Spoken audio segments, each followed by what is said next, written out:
Oke, selamat siang semua. Kita langsung aja ya, udah jam 13:05. Kita langsung masih ya pembahasan yang soal UN. Sekarang kita masuk ke pelajaran, masih kemarin kan pelajaran kelas 11, ini juga pelajaran kelas 11 ya. Kita lihat di soal yang nomor 18 ini ya. Kita lihat soalnya. Ada ini mengenai kesetimbangan ya. Kesetimbangan tuh ciri-cirinya ini ada tanda panah bolak-balik ya, itu berarti reaksinya adalah reaksi kesetimbangan. Nah, di sini dia bilang ada reaksi gas amonia dalam industri dibuat dari gas nitrogen dan gas hidrogen. Ya, nitrogen sama gas hidrogen membuat gas amonia yaitu NH3. Terus yang ditanya untuk memperoleh amonia yang maksimal, reaksi harus bergeser ke arah pembentukan amonia. Jadi kalau amonianya di sebelah mana? Di sebelah kanan kan. Berarti gesernya kita maunya ke sebelah kanan gitu. Terus yang ditanya di soal, upaya yang tepat agar diperoleh amonia yang maksimal seperti apa? Nah, di sini dilihat juga ada kata-kata seperti ini bahwa kesetimbangannya bersifat exotherm. Masih ingat nggak kalau exotherm itu nilai delta H-nya negatif atau positif? Ada yang masih ingat nggak? Negatif. Iya betul. Berarti delta H-nya itu muatannya nilainya itu negatif, exo ya. Berarti dia kalornya keluar dari sistem ke lingkungan. Jadi delta H-nya negatif. Nah, dalam kesetimbangan itu kan ada 4 ya yang diperhatikan. Yang pertama itu adalah konsentrasi. Terus yang kedua adalah suhu ya. Terus yang ketiga volume. Baru yang keempat adalah tekanan. Itu yang bisa berubah-ubah ya.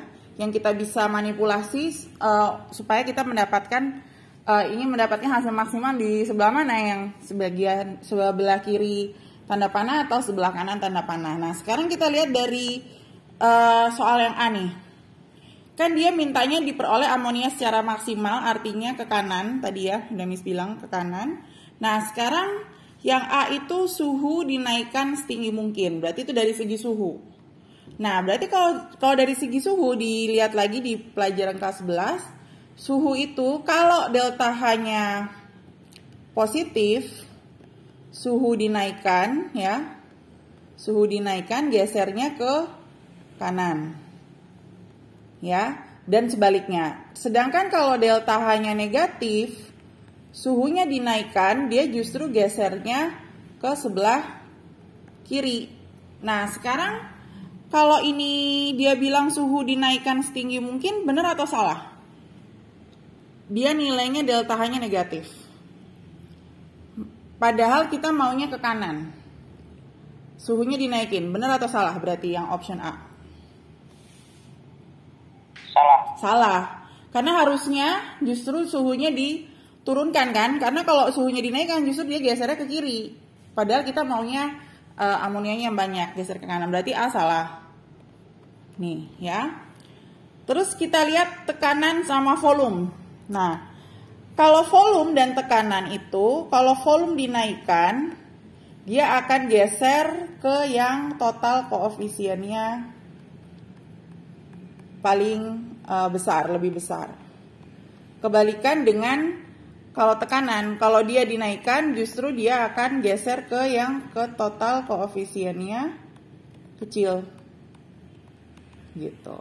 Itu volume dan tekanan. Jadi dia bukan melihat dari delta H-nya, tapi melihatnya dari koefisien reaksi. Koefisien reaksi itu angka depan. Nah, sekarang kita lihat di soal. Yang di kiri total koefisiennya berapa? Ini kan 1 ya, ada angka depannya 1, ini 3, berarti totalnya koefisien ini 4, 1 tambah 3, sedangkan yang di kanan cuma ini aja, berarti totalnya adalah 2 total koefisiennya. Nah, kalau volume itu kalau dia diperbesar, dia akan ke koefisien yang besar juga, berbanding lurus. Berarti benar nggak kalau yang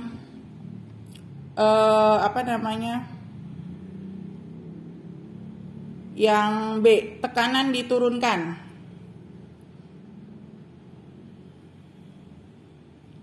Tekanan diturunkan, benar atau salah? Kalau tekanan dinaikkan itu ke total yang koefisiennya kecil, ya kan?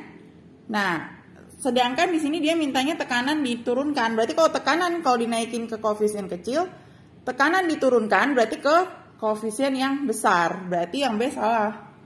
Ya kan? Harusnya tekanannya dinaikkan justru. Karena koefisien yang lebih kecil itu yang sebelah kanan. Jadi kita maunya geser ke yang koefisiennya kecil. Sedangkan kalau volume, dia bilang volumenya diperbesar. Ya kan? Volumenya diperbesar akan geser ke koefisiennya besar. Padahal kita maunya koefisien kecil, salah lagi yang C. Ya. Nah, kalau yang D diberikan inhibitor, itu salah ya. Inhibitor tidak berpengaruh dalam kesetimbangan, cuma mempercepat reaksi, tidak geser kesetimbangan. Nah, sekarang kita lihat yang E. Berarti kan option jawabannya itu yang E. Kita lihat benar atau enggak. Kalau konsentrasi, itu kalau misalnya yang ditambah di kiri, dia akan gesernya justru ke kanan. Dan sebaliknya. Jadi kalau yang ditambah itu bahannya ya, pasti produknya lebih banyak. Dan sebaliknya, kalau yang ditambah itu di kanan, gesernya ke kiri, kebalik. Nah, berarti dia bilang ini konsentrasi gas N2 dan H2 diperbesar. Berarti artinya yang sebelah kiri itu ditambah. Berarti benar dong ya. Karena pada saat dia yang sebelah kiri ditambah akan bergeser ke sebelah kanan. Berarti jawabannya nomor 18 yang E. Nah, ini faktor Van Hoff ya dalam kesetimbangan kimia. Oke, sampai di sini ada yang mau ditanya nggak? Sebelum kita lanjut. Nggak ada? Kalau nggak ada kita lanjut ya ke soal nomor 19.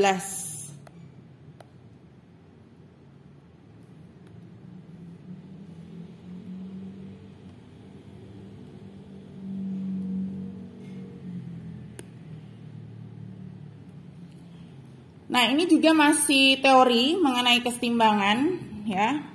Nah, kita lihat di soal ini ada 4 statement ya. 4 statement. Nah, kita lihat dulu soalnya seperti apa. Nah, soalnya itu ada ini masih kesetimbangan. Berarti kalau kesetimbangan itu reaksi yang bolak-balik. Ya, reaksi bolak-balik. Ini ada A sama A lagi, tapi diperhatikan ininya. Yang dalam kurung berarti ini tadinya bentuknya liquid menjadi gas. Ya, artinya dia menguap. Ya, di dalam reaksi ini. Nah, terus yang ditanya manakah pernyataan yang benar? Gitu. Nah, kalau ini modelnya adalah kesetimbangan kimia dan dia di dalam ruangan tertutup, berarti kalau ruangan tertutup itu kan nggak ada yang keluar. Jadi misalnya itu gas, itu liquid ke gas, berarti gasnya itu akan di situ lagi dan akhirnya balik lagi. Jadi kayak ini liquid ke gas ya. Karena dia tertutup, berarti pas saat liquid 100% jadi gas dia balik lagi. Terus gasnya jadi liquid, berarti mengembun gitu. Nah, sekarang kita lihat nomor 1, zat-zat cair dalam wadah tertutup akan menguap hingga habis. Nah, itu salah. Karena kan tertutup ya. Jadi pas udah menguap dia balik lagi, nggak akan habis kecuali dia terbuka, berarti kan nanti gasnya itu keluar semua. Nah, nomor 1 itu udah salah ya karena dia tertutup kondisinya. Terus yang kedua, proses pengembunan terjadi setelah proses penguapan selesai. Kita lihat dulu yang lain. Laju penguapan. Nah, ini laju penguapan sama dengan laju pengembunan. Jadi karena dia bolak-balik reaksinya, berarti lajunya sama. Ya, cuma tinggal dibalik. Berarti yang nomor 3 pasti benar. Karena dia kesetimbangan ya. Terus tidak ada perubahan jumlah air dan uap air yang dapat diamati. Nah, itu yang nomor 4 juga benar. Kenapa tidak ada perubahan jumlah? Karena kan itu dalam tertutup. Tadi Miss bilang. Jadi nanti uapnya itu ya berubah lagi jadi air, ntar airnya berubah jadi uap, terus-terusan seperti itu gitu. Jadi nggak ada perubahan jumlah karena nggak ada yang keluar dari si ruangan tersebut. Nah, kalau yang nomor 2 itu proses pengembunan terjadi setelah proses penguapan selesai, nggak selalu seperti itu. Ya, jadi kalau di kesetimbangan itu kan ada masa tertentu dia stop terus langsung berubah lagi gitu ya. Jadi nggak harus menunggu sampai selesai semuanya gitu. Jadi yang paling benar ini nomor 19, jawabannya adalah yang E. Oke, sampai di sini ada yang mau ditanya? Nggak ada. Kalau nggak ada kita lanjut lagi ke soal selanjutnya ya.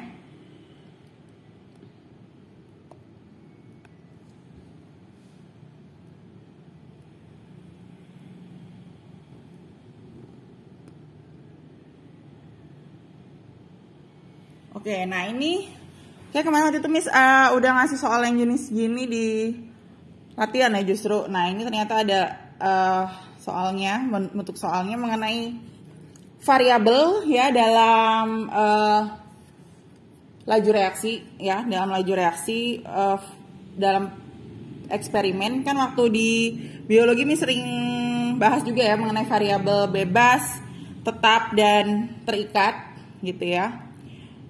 Nah, kita lihat di sini. Jadi ini ada 4 tabung eksperimen ya, ada yang tabung 1, 2, 3 dan 4 gitu ya di sini. Nah, tapi kondisi yang diharapkan itu dia mintanya variabel bebasnya konsentrasi HCl. Masih ingat nggak kalau di penjelasan Miss di biologi itu variabel bebas itu yang apa? Yang tetap atau yang diubah-ubah kalau variabel bebas? Yang diubah-ubah. Iya, yang diubah ya. Jadi HCl-nya itu justru harus jumlahnya berbeda. Jadi ini yang berbeda, jumlahnya berbeda.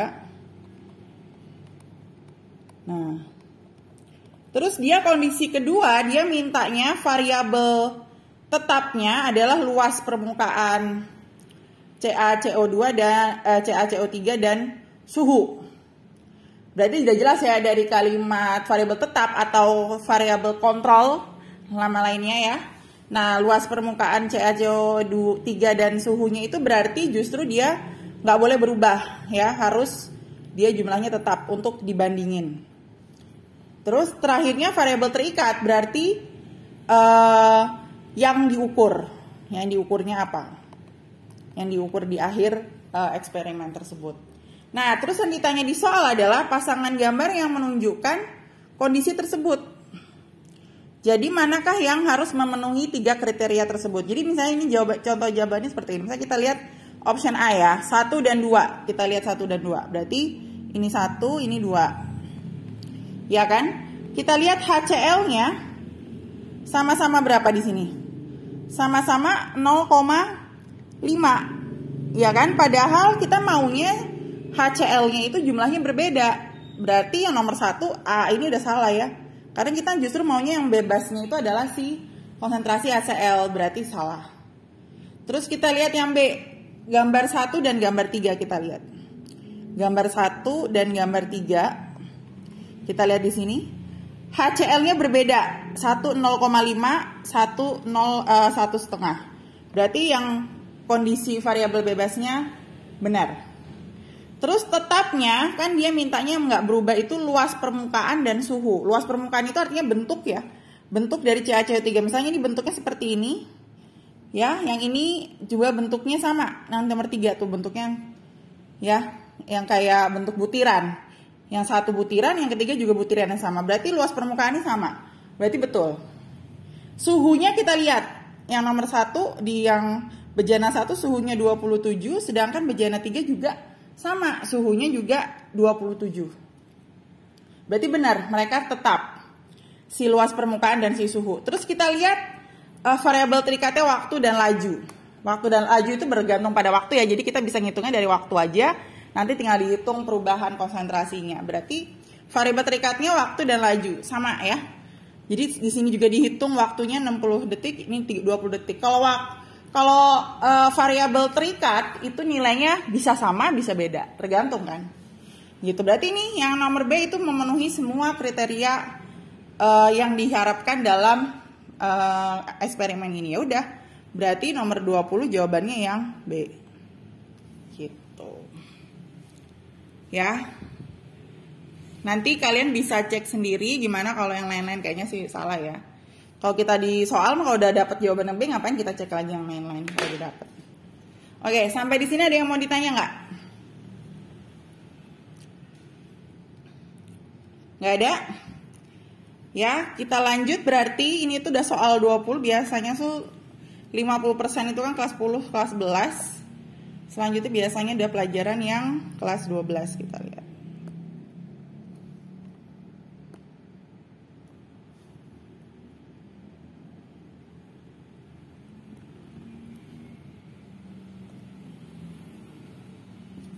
Oke ya, nah dilihat di soal. Nah ini udah pelajaran yang kemarin ya, yang waktu semester 1 yaitu kelas 12, yaitu mengenai koligatif, sifat koligatif. Nah ini ada suatu larutan glukosa, masih ingat nggak glukosa elektrolit apa non elektrolit? Glukosa. Non elektrolit. Iya non ya, diingat. Glukosa itu non. MRS 180 dilarutkan dalam 100 gram air. Air apa? Pelarut apa terlarut kalau air? Pelarut. Ini pelarut. Mendidih pada suhu 100,65 derajat. Nah, mendidih dalam suhu 100,65 derajat berarti itu adalah titik didih dari si larutan tersebut, yaitu 100,65 derajat Celcius. Masih ingat nggak kalau titik didih air berarti berapa TBO-nya? Titik didih air biasa? 100 derajat. Iya, 100. Iya, betul. 100 derajat Celcius kalau airnya. Nah, ini dikasih tahu KB airnya sekian 0,52 ya. Berarti KB-nya udah dapet, terus yang ditanya masa glukosa dilarutkan. Berarti ini hubungannya sama titik didih. Ya, titik didih itu rumusnya kan delta TB sama dengan M kali KB kali I. Sebentar. M dikali KB terus dikali dengan I. Nah, delta TB itu kan berarti selisih kenaikan ya, kenaikan suhunya. Berarti berapa nih delta TB-nya? Tinggal dikurang 0,60. Iya, 0,65 ya. Berarti ini tulis saja 0,65. Nah, M kecil molalitas masih inget kan? Gram terlarut. Berarti yang ditanya yaitu massa glukosanya, kita tulis X. Per MR dari glukosanya, yaitu ini udah dapat 180. Terus dikali dengan gram per MR dikali dengan 1000 per massa pelarut. Massa pelarutnya adalah 100. Terus tinggal dikali dengan KB. KB-nya 0,52. I-nya karena dia terlarut, karena dia non elektrolit berarti I-nya 1. I-nya 1. Nah, gitu. Ya kan? Alias kalau kalian nggak tulis I juga nggak apa-apa. Ya udah, tinggal dikerjain aja yang mana bisa dikerjain. 100 bagi 1000 bagi 100 kan 10, ini nolnya coret. Tidak hilang ya sebelah sana. Tinggal kita cari X sama dengan berarti 18 kali 0,65 dibagi 0,52. Gitu kan? Nah, berapa tuh? Ada yang bisa hitungin tuh? 18 kali 0,65 dibagi 0,52. Berapa? Coba dihitungin.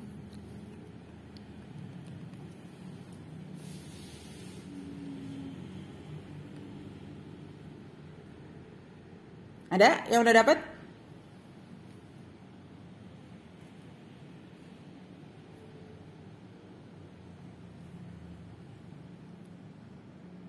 Delapan belas kali 0,65 bagi 0,52.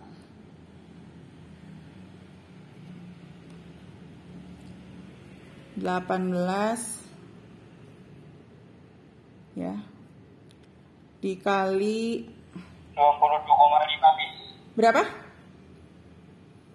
22,5. 22,5. Nah, terus kita tinggal tulis hasilnya berarti 22,5. Ada nggak di jawaban 22,5? Ada kan? Yaitu jawabannya berarti yang C. Iya. Gitu. Ini kan udah pernah diajarin ya. Ini adalah tentang sifat koligatif. Oke, berarti kita lanjut lagi ke nomor selanjutnya.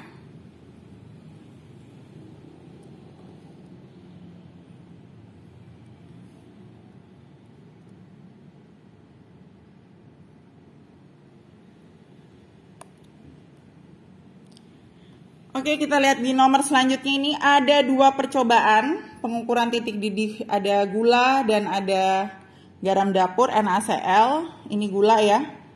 Dia bilang dia pakai yang ini sama ya. Dua-duanya pakai gramnya, pelarutnya 48 gram. Terus bedanya titik didihnya kalau di yang gula itu adalah 100,3 derajat, sedangkan kalau untuk titik didih yang di NaCl adalah 101,85 derajat Celcius ya. Terus jumlah gula dan jumlah si NaCl-nya, ini gula itu 5 gram, NaCl juga 5 gram. Nah, terus ditanya ada MR NaCl 58,5, MR glukosa sekian, TB airnya 100, terus yang ditanya tetapan kenaikan. Nah, yang ditanya tetapannya. Tetapan kenaikan berarti yang ditanya itu KB-nya. Nah, kalau soal seperti ini KB itu kan sebenarnya sama. Ya kan?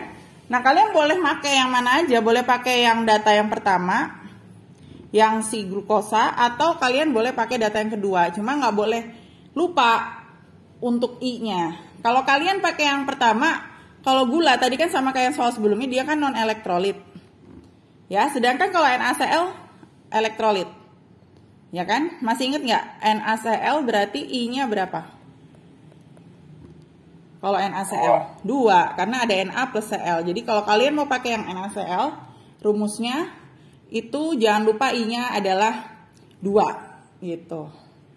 Ya, nah sekarang kalau pakai yang glukosa nih sama kayak tadi, berarti kan rumusnya sama sebenarnya, delta TB sama dengan M kali KB kali I. Kalau pakai yang glukosa berarti delta TB-nya itu dia bilang mendidih pada 100,3. Berarti delta TB-nya tinggal dikurang 100 yaitu 3 ya.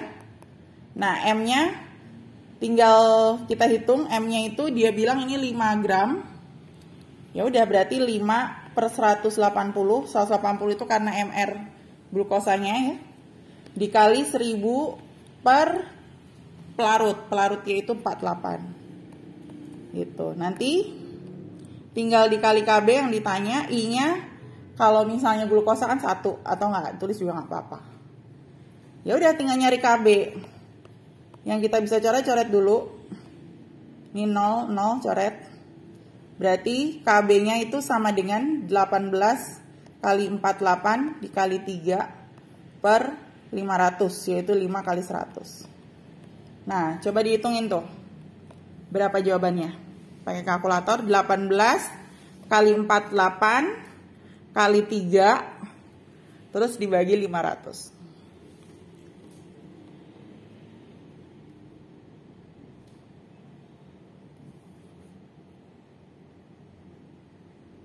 Ada? Coba dihitungin ya. Kalau udah bilang Miss.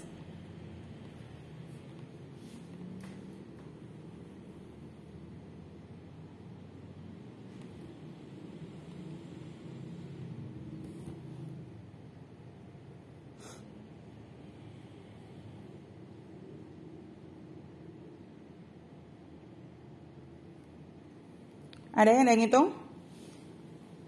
Berapa jawabannya? 18 kali 48 ya. Terus dikali lagi dengan 3. Hasilnya berapa? Dibagi 500.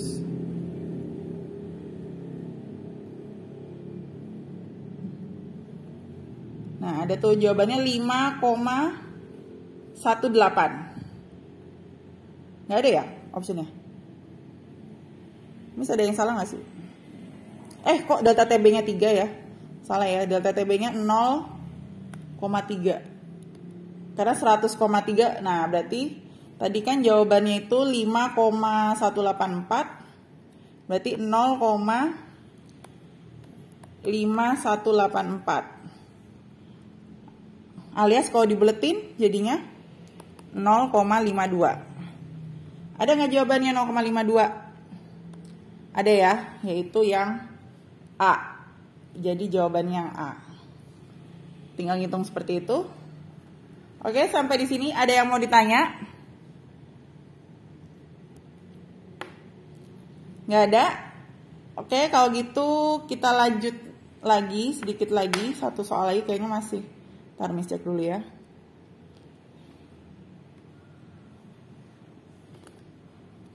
Masih ini atau enggak? Kayaknya sih udah enggak ya. Oh ini masih ya. Nah, kita lihat di yang soal terakhir hari ini adalah mengenai sama koloid juga. Tapi ini kita lihat larutan garam yang memiliki titik beku paling rendah. Nah, diingat pas kalau di sifat koligatif titik beku itu kan semakin besar ya nilai konsentrasinya, molalitasnya, maka titik bekunya juga semakin rendah. Jadi kita cari yang tanya yang mempunyai titik, karena dia penurunan gitu kan. Yang mempunyai titik beku paling rendah itu berarti yang nilai M dikali I-nya itu paling besar. Nah, ini tinggal kita hitung. Mana yang, kan dia bilang konsentrasinya sama semua, berarti molalitasnya juga otomatis sama semua. Kayak kalau kalsium karbonat itu kan CaCO3. Kalau barium klorida itu BaCl2. Kalau besi klorida itu Fe besi 3 ya, berarti Cl3. Terus aluminium sulfat itu Al2SO4 3 kali. Ya kan? Terus terakhir kalium nitrat itu adalah KNO3. Tinggal dicari aja I-nya. Berarti kan dicari jumlah ionnya. Kayak misalnya CaCO3 ini kan cuma 2 ya. Ca sama CO3 berarti cuma 2, BaCl2 ada 3, Ba tambah 2Cl, FeCl3 ada 4, Fe tambah 3Cl, Al2SO4 3 kali ada 5. Yang terakhir KNO3 juga ada 2. Berarti cari aja yang I-nya paling besar ya, yaitu si Al2SO4 3 kali, yaitu aluminium sulfat. Nah, aluminium sulfat adalah yang nomor 4 D. Gitu. Ini kan juga udah pernah ya dulu. Oke, sampai di sini ada yang mau ditanya lagi nggak? Ada yang mau ditanya dulu sebelum lanjut? Sebelum kita akhiri? Nggak ada? Oke, kalau gitu berarti kita akhiri ya yang hari ini. Sampai di yang mengenai sifat koligatif, 3 soal tentang soal-soal koligatif, dan yang sebelumnya yang masih pelajaran kelas 11. Oke, nanti kalau Miss sudah upload di YouTube, Miss info di grup seperti biasa. Oke, sampai di sini dulu. Selamat siang semua.